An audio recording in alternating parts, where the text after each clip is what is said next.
Ready to get back into our Father's Word here at the chapel? We invite you to get your Bible and join us if you'd care to today.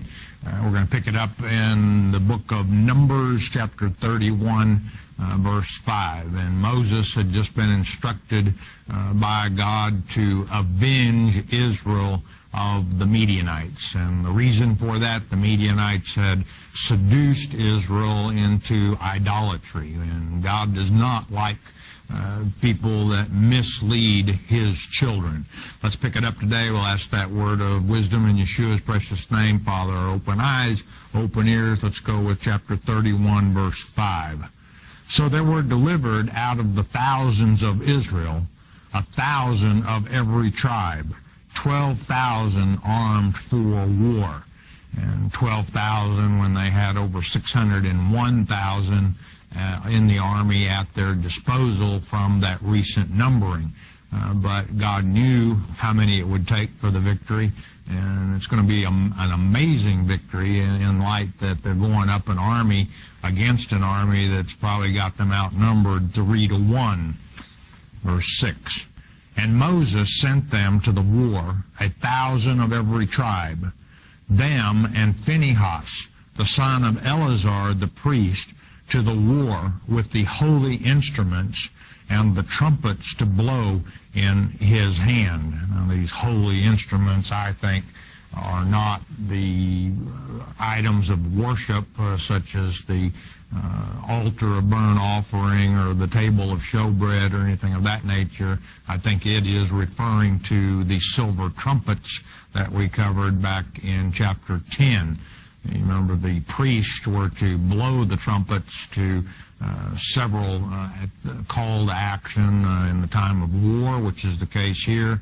Also to call the princes of the tribes.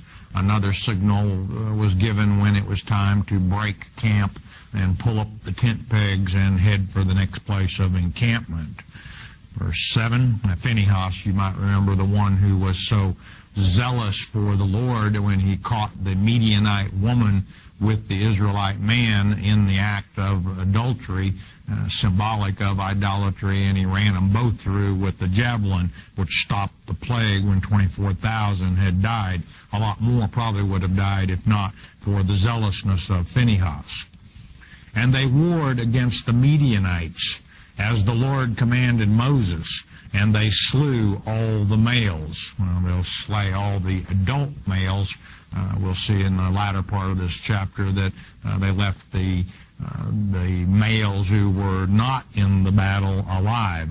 Verse 8, and they slew the kings of Midian, and these were vassal kings of Sihon, king of the Amorites, beside the rest of them that were slain, namely Evi and Rechem and Zur. You may remember him, the father of Cosbi, who was the Midianite woman who Phinehas ran through with the javelin, and Hur and Reba, 5 kings of Midian. Balaam also, the son of Beor, they slew with the sword. And the last time we read of Balaam was back in chapter 24, verse 25, and he was headed in the direction of home. He would have been a whole lot better off if he would have kept going on home. But his heart changed forever with the greed that of the promise of glory and riches from Balak, the king of the Moabites. But we learn in verse 16 the reason that Balaam was slain was because he was the one who told Balak that the people of Midian and Moab could seduce Israel into idolatry.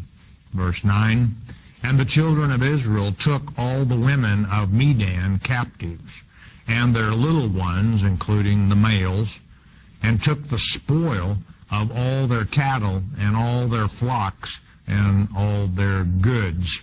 The land that they are vacating at this point would become part of the land allotted to Reuben and Gad and half of Manasseh on the east side of Jordan, as we'll see when we get to chapter 32.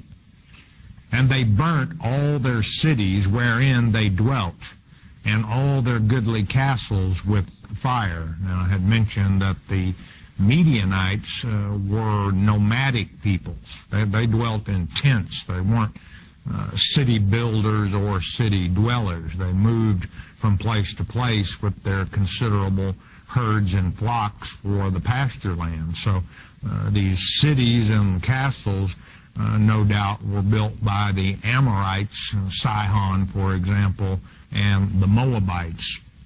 Verse 11, and they took all the spoil and all the prey, this being animated booty, you could think of, the animals, in other words, both of men, humans, and of beasts.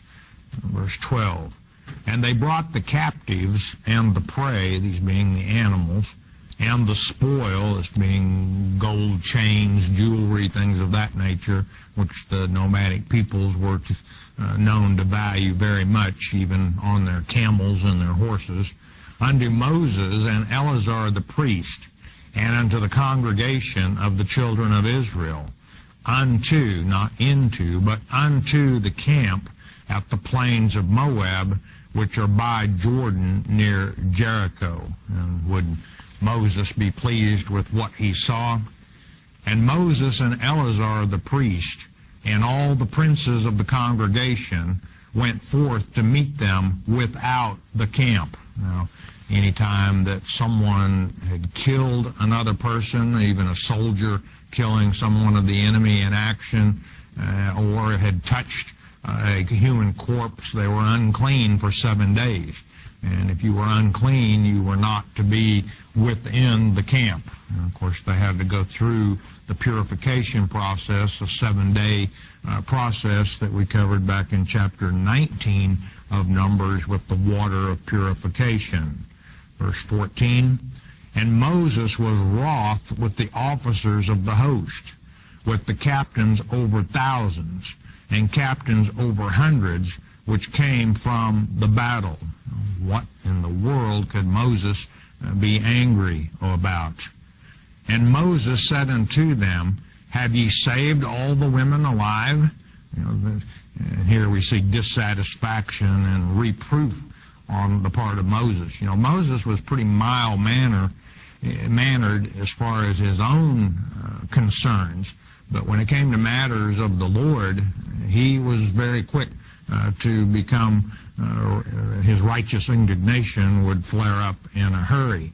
These were the same women who had seduced the men of Israel into worshiping Baal Peor and leading them into idolatry.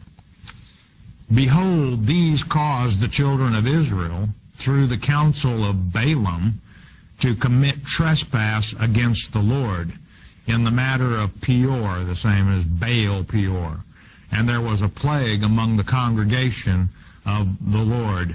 Do you all remember the 24,000 that were killed by the plague? And if not for Phinehas, a lot more of you would have died. 17. Now therefore kill every male among the little ones, this effectively exterminating the Midianites, and kill every woman that hath known man by lying with him. In other words, those who were not virgins could very well have been involved in leading the nation of Israel into idolatry. And some of you, I can just hear it, are saying, boy, the Lord is sure mean. No, the Lord is jealous of his children. He doesn't like it when people lead his children into worshiping other fake gods. And you know what? He's going to feel the same about those who falsely teach from the pulpits today and lead his children into believing in a false rapture doctrine, who lead his children into bed, spiritually speaking, with the Antichrist himself. And they're set up hook, line, and sinker to be deceived by the Antichrist. And God is going to feel just the way he does toward those who lead his children astray then as he does about these Midianites who led his children astray then. 18, But all the women children that have not known a man by lying with him, virgins in other words, keep alive for yourselves. And these, of course, would be made into servants. Verse 19, and do ye abide without the camp 7 days, because they were unclean, those who had been contaminated with death. Whosoever hath killed any person, and whosoever hath touched any slain, purify both yourselves and your captives, and the young girls, in other words, on the 3rd day and on the 7th day, as outlined back in chapter 19. We're getting a pretty good review of what we've covered in Numbers, that water of purification. One of the main ingredients, you'll recall, the ashes of a red heifer. Verse 20, and purify all your raiment, and all that is made of skins, and all work of goat's hair, and all things made of wood, all things that could not be passed through fire.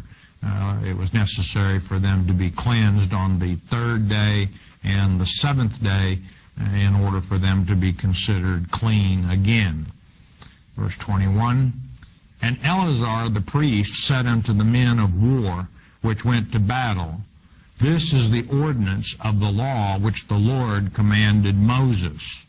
Verse 22, only the gold and the silver, the brass, and this word in the Hebrew is nekosheth, and it actually is copper, brass being an alloy essentially made of copper and zinc. The iron and tin and the lead, in other words, all metals that could be passed through fire to purify them without melting them or burning them.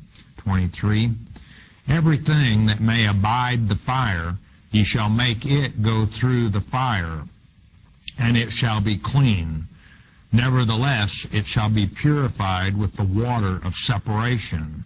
And all that abideth not the fire ye shall make go through the water. And in chapter 19, verse 19, the people were also required to wash their clothes and bathe themselves, and then they would be considered clean on that 7th day. And ye shall wash your clothes on the 7th day, and ye shall be clean. And afterward ye shall come into the camp. And this verses should, if you're familiar with Ezekiel chapter 44, verses 25 and 26, and the following verses, sound familiar to you, because in the millennium, God's elect, they're called the Zadok there in Ezekiel chapter 44, will be allowed in the presence of the millennial temple with Christ. However, and they will be allowed to go outside of the temple and assist, help their immediate family members who didn't make the first resurrection. But there is a price to pay. They will have been in the presence of the dead, the spiritually dead, and therefore they're not allowed to go in the presence of Christ for a period of 7 days. 25, and the Lord spake unto Moses, saying, it's time to divvy up the spoils of war. Take the sum, or the count, the booty, of the prey that was taken, both of man and of beast.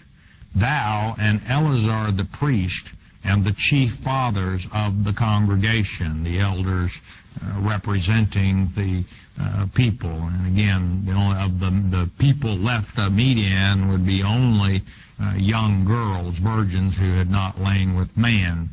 Verse 27, and divide the prey into 2 parts, 50-50, right down the middle, between them that took the war upon them, who went out to battle, and between all the congregation. The 12,000 who put their life at risk will receive half of the booty, and then the remaining 590,000, if you will, of the fighting men that were numbered will receive the other half. And levy a tribute. Now this word, check it out, tribute, mekez in the Hebrew, and it means to compute the computed value assigned to Yahweh.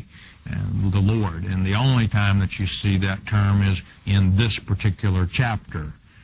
And levy a tribute unto the Lord of the men of war which went out to battle, one soul of 500, both of the persons and of the beeves and of the asses and of the sheep. And what's happening here is the Lord claiming for every 500 of the virgin Midianites, one he's claiming to be given to the priest as his representatives. For every 500 of the oxen or beeves, one was to be given to the priest. The percentage comes out to 1/5 of 1%.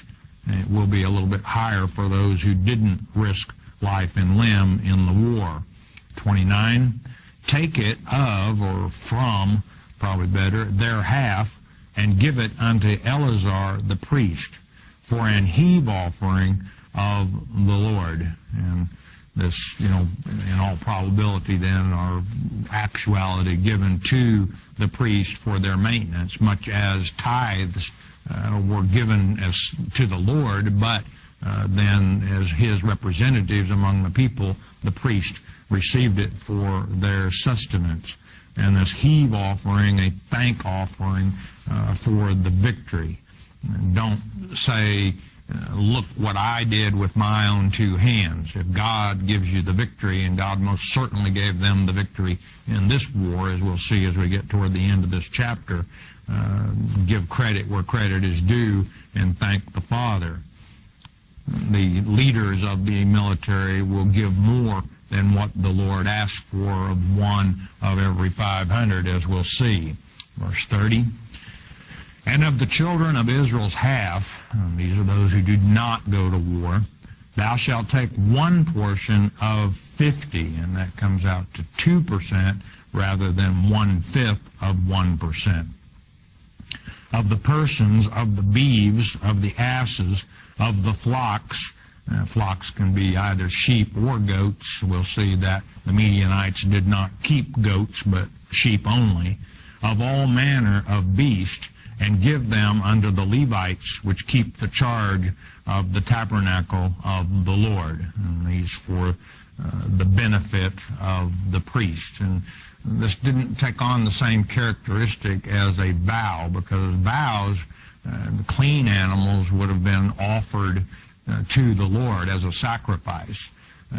Unclean animals would have been sold, and the money, they would have to have been redeemed, as is outlined in Leviticus chapter 27, both the humans and the unclean animals. Verse 31, and Moses and Eleazar the priest did as the Lord commanded Moses. And as I said a moment ago, this is the only place in the Bible that you'll find where the Lord claimed a part of the booty. Now, under King David, the practice of sharing the spoils of war with the congregation pretty much became an accepted rule of thumb. You can read about in 1 Samuel chapter 30, verses 24 and 25, after David's victory over the Amalekites. Now, this is when David had basically a ragtag army of maybe 400, 500, 600 men. And you remember they went off to fight against, I believe it was the Ammonites, but the Amalekites came in and took everything that they had, including David's wives. David caught up with them and wiped them out, but then shared the booty with all of his army. 32, and the booty, being the rest of the prey which the men of war had caught, was 600,000 and 70,000 and 5,000 sheep. 675,000 sheep. Again, and that's not out of line. These were nomadic peoples, and they moved from place to place to keep enough pasture for their livestock. The total count, 675,000 sheep. That's a lot of sheep. And 12,000 beeves, 72,000 bakar in the Hebrew language, which is cattle. It's an Old English term, but also of a French word for oxen it is originated. and 61,000 asses, 71,000 donkeys, and 32,000 persons in all, of women that had not known man by lying with him, and 32,000 virgins. And in our last lecture, I estimated the army of the Midianites between 35 and 40,000. And if you take that number, you would have, and 32,000 virgins here, young girls, would put the overall population of the Midianites between 130 and 150,000 total population, and therefore that's how I arrived at an estimate of 35 to 40,000 men who were of fighting age. 36. And the half, which was the portion of them that went out to war, was in number 300,007 and 30,500 sheep. Obviously, half of the 675,000 sheep, 337,500. Now that would come out to approximately, you have 12,000 who went to war. Divide that by 300, or that into 337,500, and that comes out to more than 28 sheep per man who went to war.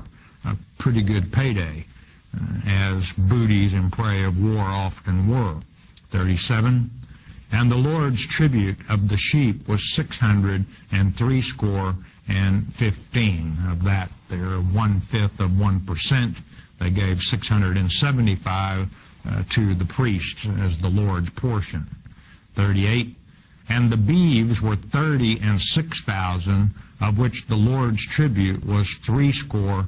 36,000, 1/2 of 1%, equaling 72 head of the beeves that went to the priest.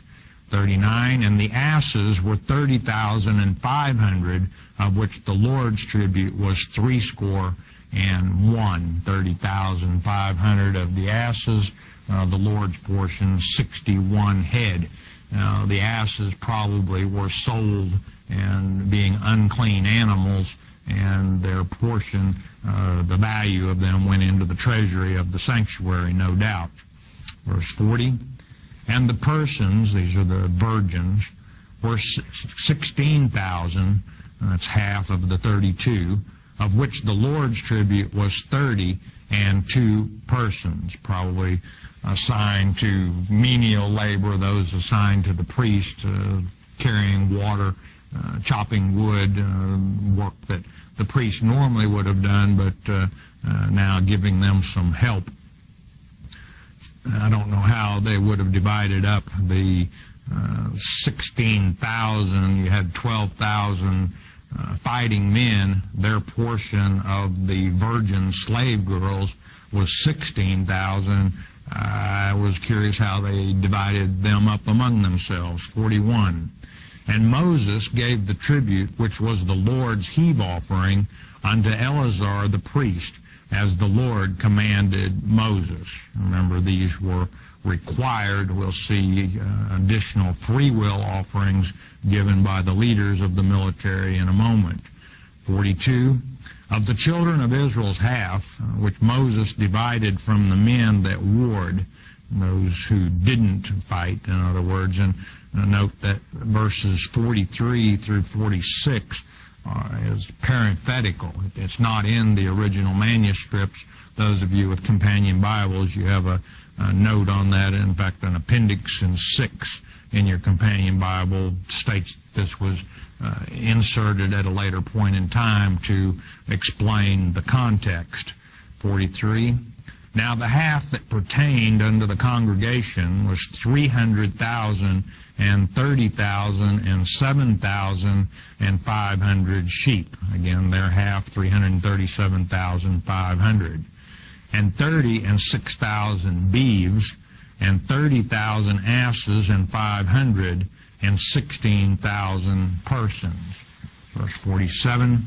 Even the children of Israel's half, those who did not go to war, Moses took one portion in 50, 2%, both of man and of beast, and gave them unto the Levites, which kept the charge of the tabernacle of the Lord, as the Lord commanded Moses. Now, the priest portion didn't amount to a whole lot when they got 1/5 of 1% of half of the spoils. But this, at 2%, came out to considerably more, because the 2% that the congregation would have given to the tabernacle, or the priest, would be 6,750 sheep, 720 cattle or oxen, 610 asses, and 320 of the young maidens. So a considerably higher number. You might ask, well, what in the world would the priest do with all those animals? Well, when they got into the Promised Land, the priest cities, well, in fact, every walled city, the priests were allocated a certain amount of land adjacent to the walls of the city. The larger the city, the more land that was given, because the land depended on how long the walls of the city were. But the priests were not given an inheritance in the land, don't misunderstand. But, of course, they had to have a place to keep their livestock, and these livestock got them a pretty good start in the Promised Land. 48.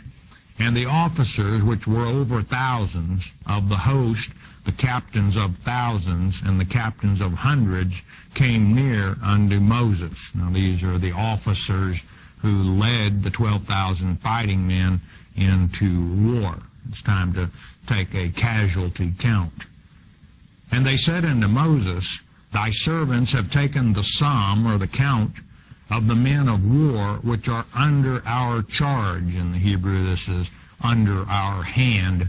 Today, we would probably more likely say under their command. And there lacketh not one man of us. Wow. Do you understand that?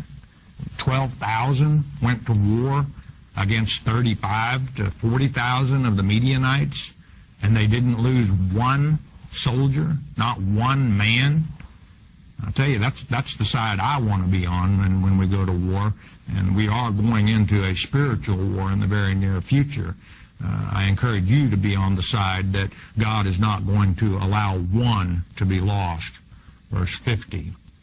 We have therefore brought an oblation. These are the officers, they continue, a voluntary offering for the Lord. What every man hath gotten of jewels, of gold, chains and bracelets, rings, earrings, and tablets, to make an atonement for our souls before the Lord. They're saying here, we just simply are not worthy of God's grace and keeping us alive and all of our men alive when we went into battle. So they're offering as a free, truly a free will offering. God didn't claim part of that. He did claim part of the other booty and prey, and they're doing this of their own accord, giving God the credit for their victory and for the preservation of not only their lives, but the lives of their men as well. 51, and Moses and Eleazar the priest took the gold of them, even all the wrought jewels. 52, and all the gold of the offering, the heave offering, that they offered up to the Lord, of the captains of thousands and of the captains of hundreds, was 16,750 shekels. That's a lot of gold, my friends. 53, for the men of war had taken spoil, every man for himself, the spoils of war. And, you know, at this time, often men would offer themselves up as mercenaries. I don't think very much of mercenaries as far as soldiers, but they would literally make themselves available to fight for a particular nation in hopes that they would be able to take some of the spoils and the booty of war. They'd risk their life for the opportunity to share in the booties and spoils of war. 54, And Moses and Eleazar the priest took the gold of the captains of thousands and of hundreds and brought it into the tabernacle of the congregation for a memorial for the children of Israel before the Lord, no doubt placed in the treasury of the sanctuary. Now, chapter 32, we have a little situation comes up. Now the land, a lot of it on the east side of Jordan, has been vacated by the war with the Midianites. And Reuben and Gad and half Manasseh had a lot of cattle and flocks, and they saw that the land was good, had a lot of water, and they said, let us take our land here on this side of the Jordan. Let's get started in chapter 32, verse 1. Now the children of Reuben and the children of Gad had a very great multitude of cattle. And when they saw the land of Jazer and the land of Gilead, that behold, the place was a place of cattle. And they had a lot of cattle. And these are regions on the east of Jordan, Jazer and Gilead. A lot of people referred to them over the centuries as paradise because of the prized pasture lands and access to water. The children of Gad and the children of Reuben came and spake unto Moses and to Eleazar the priest and unto the princes of the congregation, saying, half tribe of Manasseh would also be included with this petition of Reuben and Gad. We had regions mentioned, now cities. Verse 3, Ataroth and Dibon and Jazer and Nimrah and Heshbon and Eleale and Shebam and Nebo and Beon. All of these cities on the east side of Jordan. Verse 4, even the country which the Lord smote. Who smote the country of the Midianites? Well, remember, they didn't lose one soldier on the Israelites' army, so pretty obvious who smote them. Before the congregation of Israel is a land for cattle, and thy servants have cattle, plenty of pasture, plenty of water. Verse 5, wherefore say they, if we have found grace in thy sight, let this land be given unto thy servants for a possession, and bring us not over Jordan. And boy, I can see the wheels turning in Moses' head as they petition him with that request. You remember what happened back in chapter 14 when the people would not go into the promised land? That was God's will, that he bring them out of Egypt and take them into the promised land, the land of Canaan. Now the Gadites and the Reubenites and half of Manasseh are saying, we don't want to go into the promised land. Moses is probably thinking, uh-oh, here we go again. But he'll take their petition to the Lord, being the intercessor that Moses is. Don't miss the next lecture, and we'll see what the Lord said to the people of Gad and Reuben and half Manasseh with their request to take their inheritance, take their land of milk and honey on the east side of Jordan. We've got a short message. We'll ask you to listen a moment, won't you please?